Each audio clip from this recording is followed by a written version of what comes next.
in the last 3-4 years, to the credit of the CBDT, tax rates did not go up, but revenue is steadily going up. Evasion is being controlled. And I'll get into the details of why I would be generous in my praise of the CBDT today. But I'll come to that a bit later.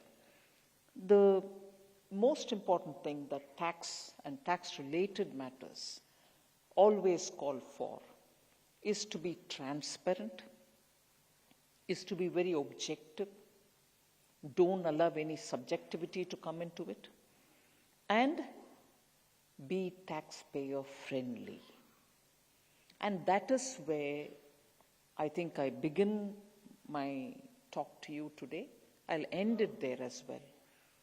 Inclusive of the minister to the last employee, the newest employee, it is this department which has a very tall order. You are going to have to be uncompromising in generating the resources. You are going to have to somehow make sure the revenue expectations are met. This year, much more than the BE, much more than the RE, you have shown that you're capable of collecting, and appreciations on that. But it is that which is becoming a very important task, as much as managing the perception about how we get that resources. And in that, I want to say that the government has not brought in any increase in the rates. So if the revenues are improving, it's not because we've hiked the tax rates. All right, there are times when imported commodities like fuel go up, indirect taxation, the rates there, the excise and other things go up. But here we are talking about the direct taxation. Income taxes rate has not been changed at all. But efficiency has improved.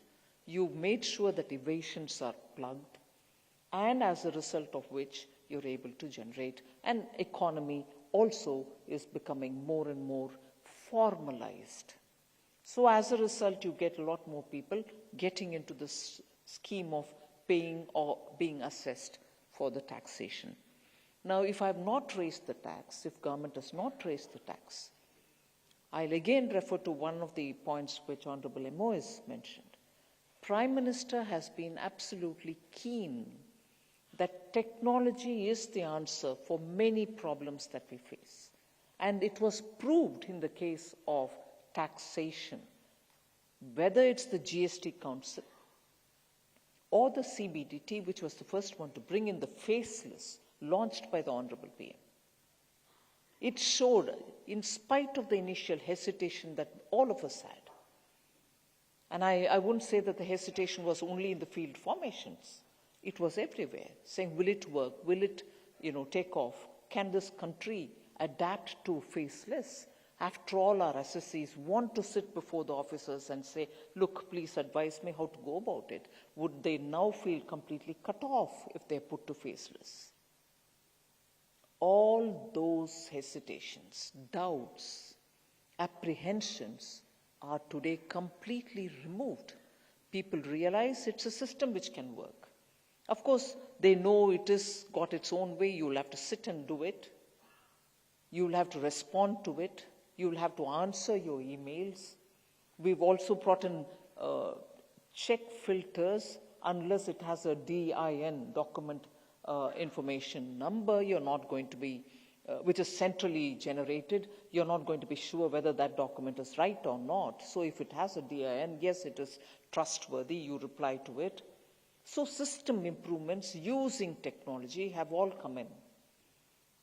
And that is why I refer to the Prime Minister's statement that unless we get in technology, the 3 points which I said, transparency, objectivity, and being taxpayer friendly, will never be achieved. And we could show that in the matter of 2 years since after the introduction of faceless, you are able to be a lot more comfortable with executing your service through the use of technology, and as much making the tax assessee comfortable with a simplified system. And in that, the pre-filling of forms has come as a boon. It's not an exaggeration to say that. I've heard many assessees themselves tell me that the pre-filling has helped them. There are many people who are in transferable jobs, open an account in the place, probably keep a fixed deposit, forget all about it, and then you moved over to a different town, and now there's been at least 10 years since then, and suddenly it is the pre-fill which is telling them, oh my God, I've forgotten that fixed deposit which I started when I was in my first job. And then they claim, yes, it's mine, and therefore what assessment will have to be. So there are distinct advantages which have come about because of the introduction of technology. And in that, I'm not going to get into too much of a detail, but such changes, and not a change in the tax rate, such changes and not an increase in the tax rate has made tax assessee feel that he's better off filing, better off paying, because it's all now fairly transparent and simple. Pre-filling is one such a thing. Instant PAN is another. I remember in 2022, the Finance Act bringing the taxpayers' charter. It distinctly showed the commitment of the department to say, here's this is what we are going to work for. This is the charter which we will serve. And that's made a big impact in the minds of taxpayers, saying there is some code at least based on which they're going to serve me.